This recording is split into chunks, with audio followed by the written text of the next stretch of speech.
Esto es DW Noticias desde Berlín. Las repercusiones de la muerte de Alex Pretty a manos de agentes federales en Minneapolis vuelven a dividir la sociedad de Estados Unidos. Mientras el gobierno de Donald Trump intenta justificar a los efectivos de la patrulla fronteriza y culpar a la izquierda de lo que llama un caos orquestado, el enojo y la indignación se apoderan una vez más de la ciudad más poblada del estado de Minnesota. Estos son nuestros titulares.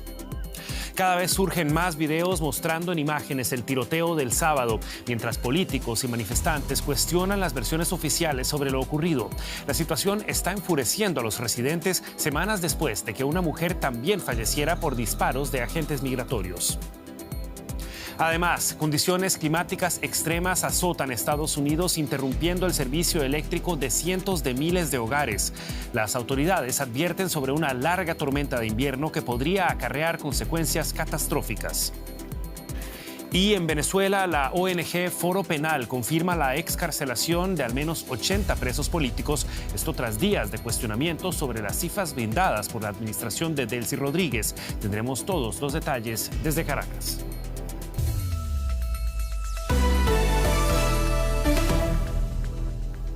Los saluda Javier Arguedas. Gracias por informarse con nosotros. En Estados Unidos, los demócratas reiteraron su llamado a que los agentes federales de migración de Donald Trump abandonen el estado de Minnesota. Esto después de producirse la segunda muerte en menos de un mes por acciones de los efectivos. Un pequeño memorial recuerda el lugar en el que fue abatido Alex Pretty, el ciudadano estadounidense muerto a tiros por un oficial de la patrulla fronteriza el sábado en Minneapolis. El Departamento de Seguridad Nacional defiende la actuación de las fuerzas del orden, alegando que Pretty se acercó a los agentes portando un arma de fuego y que se resistió violentamente al desarme. El gobernador demócrata de Minnesota, Tim Walz, niega esa versión y afirmó que los videos del incidente no la respaldan. En declaraciones a la prensa, Walz volvió a instar a la administración Trump a que retire a los agentes federales del estado de Minnesota. Estamos cansados, pero decididos. Somos pacíficos, pero nunca olvidaremos. Estamos enfadados, pero no perderemos la esperanza. Y por encima de todo esto, estamos unidos. Si la intención de Donald Trump era poner a Minnesota como ejemplo, entonces estoy muy orgulloso del ejemplo que el mundo está viendo. Creemos en la ley y el orden. Creemos en la paz y creemos que Donald Trump debe retirar a estos 3.000 agentes sin formación de Minnesota antes de que maten a otra persona y tengamos que contar su historia, la de un habitante de Minnesota que solo intentaba vivir su vida sin intromisiones. Por su parte, el comandante de la patrulla fronteriza de Estados Unidos, Gregory Bovino, ha estado defendiendo las acciones de sus efectivos. Asegura que Alex Pretty irrumpió en un operativo activo de las fuerzas del orden y que estaba impidiendo a los oficiales hacer su trabajo. También se negó a comentar el material audiovisual que parece mostrar a un oficial desarmando a Pretty antes de dispararle. Hay muchos videos circulando, muchos relatos diferentes. Por eso hay una investigación en curso para analizar lo que se dice, revisar los videos, recoger los testimonios de testigos y las declaraciones de los oficiales. Todos estos elementos permiten construir una imagen real, no una imagen aislada, sino una visión completa de lo que realmente ocurrió. Por eso investigamos para llegar a la verdad y evitar las especulaciones, porque después de 24 horas hay mucha especulación. Pero pensemos en ese oficial y en lo que esos agentes enfrentaban en la escena, teniendo que tomar decisiones en cuestión de segundos. Mientras muchos tuvieron 24 horas para analizarlo desde su sillón, ese agente tuvo una fracción de segundo para decidir.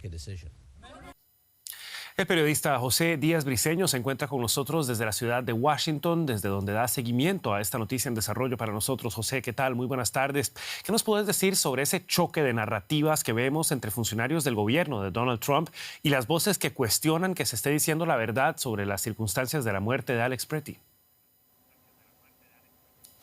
Quizá no hubo reacción más dramática que la de la familia propia del señor Petri, quien ayer lo calificó como una alma buena. Esto en contradicción directa con las acusaciones que habían lanzado en redes sociales tanto el presidente Donald Trump, su asesor de seguridad interna Stephen Miller y la propia secretaria de seguridad interna Kristi Noem, quienes lo habían acusado de ser un terrorista doméstico. La familia de Petri ha asegurado que él, un alma que se dedicaba a ayudar a las personas, y que esto estaba demostrado con que a sus 37 años estaba dedicado a ser un enfermero en un hospital para veteranos. Y la familia también insistió que la última acción que se ve en estos videos que circulan en internet es justamente a Petri intentando defender a una mujer que había sido empujada por un agente de inmigración en la calle de Minneapolis. Todo esto obviamente muestra cómo hay un choque directo y el por qué la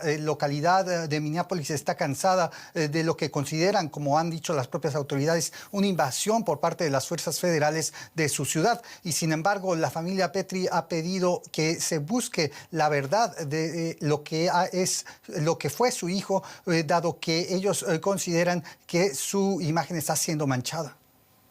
Ahora, José, Minneapolis estaba apenas lidiando con la muerte de Renee Good, también a manos de agentes federales. ¿Cómo se enmarca este caso en ese contexto y la forma en la que se manejó la investigación de esa primera muerte a manos de ICE en ese caso?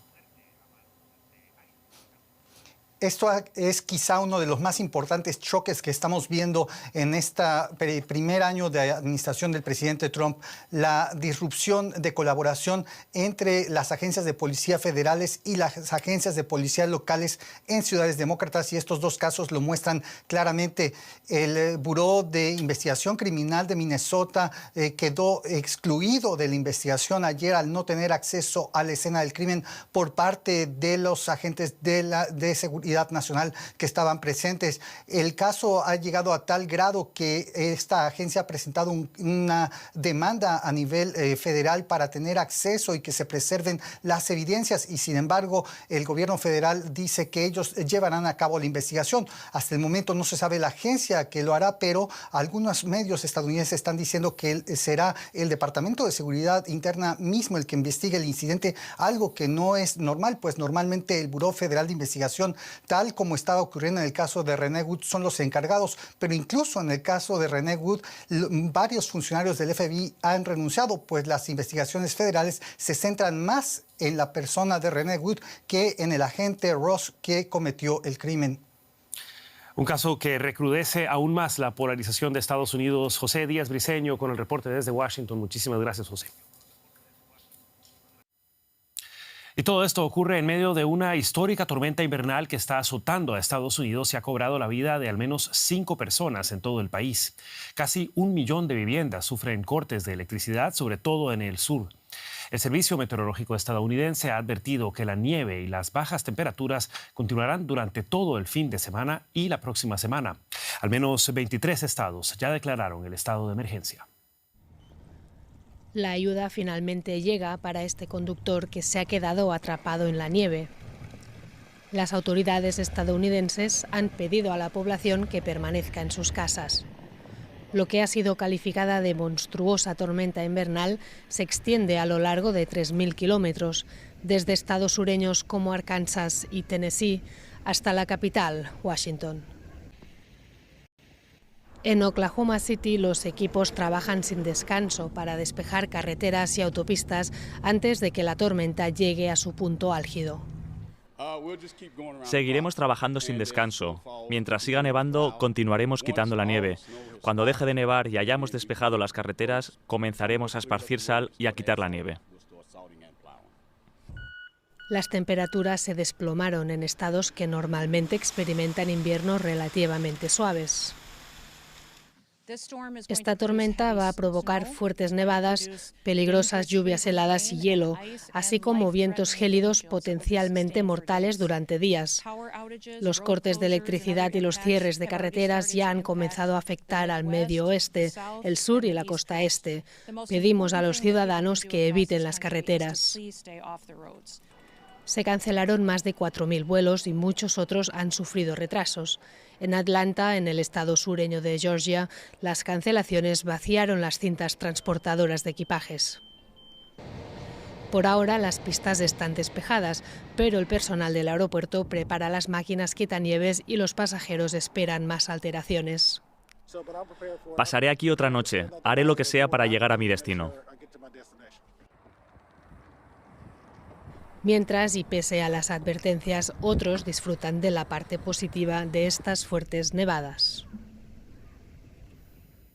Pasamos ahora a noticias de América Latina. En Chile, los incendios de esta semana han arrasado partes del centro y sur del país, dejando por el momento 21 víctimas, 42.000 hectáreas consumidas por las llamas y 20.000 damnificados, esto según las autoridades. Biobío, Ñuble y la Araucanía son las regiones más afectadas. Los fuertes vientos y las altas temperaturas provocaron que algunos incendios se acercaran rápidamente a las zonas urbanas, causando graves daños en las viviendas. Muchos han perdido sus hogares a causa del fuego. En la vecina Argentina, las llamas avanzan también en la Patagonia, donde hasta el sábado consumieron al menos 36.000 hectáreas de bosque, mientras cientos de brigadistas intentan contener su avance. En Venezuela, al menos 80 presos políticos fueron excarcelados este domingo en varios centros penitenciarios del país, según informa la ONG Foro Penal. Las excarcelaciones se vienen produciendo lentamente desde el pasado 8 de enero, aunque la cifra total es incierta. Según el gobierno, presidido de forma interina por Delcy Rodríguez, 626 personas fueron puestas en libertad hasta el viernes, pero distintas ONGs denuncian que el número de excarcelados es mucho menor. Foro Penal, por ejemplo, contabilizaba hasta el sábado 154 presos políticos liberados. Las autoridades no han revelado los nombres de presos que planean excarcelar, lo que ha provocado largas vigilias de los familiares frente a las cárceles. Y la periodista Elizabeth Hostos se encuentra en Caracas para ofrecernos más detalles sobre estas excarcelaciones. Elizabeth, ¿qué tal? Un gusto saludarte. ¿Por qué se suele citar, quizá para explicarle a nuestra audiencia con tanta frecuencia, esta ONG específica Foro Penal? ¿Y qué más detalles se conocen sobre estas excarcelaciones que ahora Foro Penal parece confirmar? Gracias, Javier. Un saludo a ti y a tu audiencia. Sí, en efecto, el Foro Penal es una organización con prestigio en Venezuela por cuanto tiene 15 años trabajando en tribunales, en cárceles, con familiares y con víctimas de violaciones de los derechos humanos. También ha visibilizado casos que no eran políticos según el gobierno de turno, pero sí se ha demostrado que es un grupo que con pruebas, con nombres y con datos específicos ha divulgado situaciones de violación de derechos humanos. Y en cuanto a los excarcelados, familiares han informado que son liberados, pero no plenamente, por cuanto deben presentarse a tribunales con cierta periodicidad. También no pueden salir de Venezuela y no pueden hablar con medios de comunicación. Así que son libertades relativas, Javier. La pregunta que muchos se hacen justamente, Elizabeth, es el significado de estas excarcelaciones y el alcance que van a tener. ¿Imprime realmente un nuevo rostro a la administración ahora bajo el mando de Delcy Rodríguez? Bueno, estas excarcelaciones se han producido por presión abierta de los Estados Unidos en su nueva relación con el gobierno de Venezuela y, por supuesto, por la labor incansable de los familiares de los presos políticos. 17 días en las calles pidiendo libertad. Pero también el tema del gobierno de Delcy Rodríguez tendría que verse en perspectiva en los próximos días, a ver si se excarcelan a absolutamente todos los presos políticos plenamente, venezolanos y extranjeros, y si no se activa la política de puertas giratorias, es decir, algunos salen, pero otros entran. Así que es cuestión de días o semanas evaluar esta situación, Javier. Seguiremos, por supuesto, muy pendientes. Era Elizabeth Hostos desde Caracas con el reporte. Muchísimas gracias, Elizabeth. Gracias a ustedes. Hasta pronto. Y antes de irnos, hacemos un repaso de otras noticias que estamos siguiendo para ustedes a esta hora. Brasil asumió la representación diplomática de México en Perú 2 meses después de que el país rompiera relaciones con México por haberle otorgado asilo político a la ex primera ministra peruana Betsy Chávez. Chávez fue condenada a 11 años de cárcel por su participación en el fallido intento de golpe de Estado del expresidente Pedro Castillo. En España, con la presencia de cientos de personas, se ofició una misa funeral por las 45 víctimas del accidente ferroviario de hace una semana en la localidad de Ademús. El funeral de Estado laico, previsto para el 31 de enero, fue pospuesto por el gobierno y la Junta de Andalucía. Y el ejército de China abrió una investigación contra su general de mayor rango, Chang Youxia, por corrupción y por menoscabar la autoridad del presidente Xi Jinping. Desde su llegada al poder, el mandatario chino ha impulsado sucesivas purgas en el gobierno y el ejército en el marco de una campaña anticorrupción. Y hasta aquí esta edición de DW Noticias. Quedan al día con la actualidad internacional. Recuerden que pueden mantenerse al tanto en dw.com y seguirnos en redes sociales buscando DW Español. Soy Javier Arguedas, junto al equipo de Berlín. Hasta la próxima. Que la pasen bien.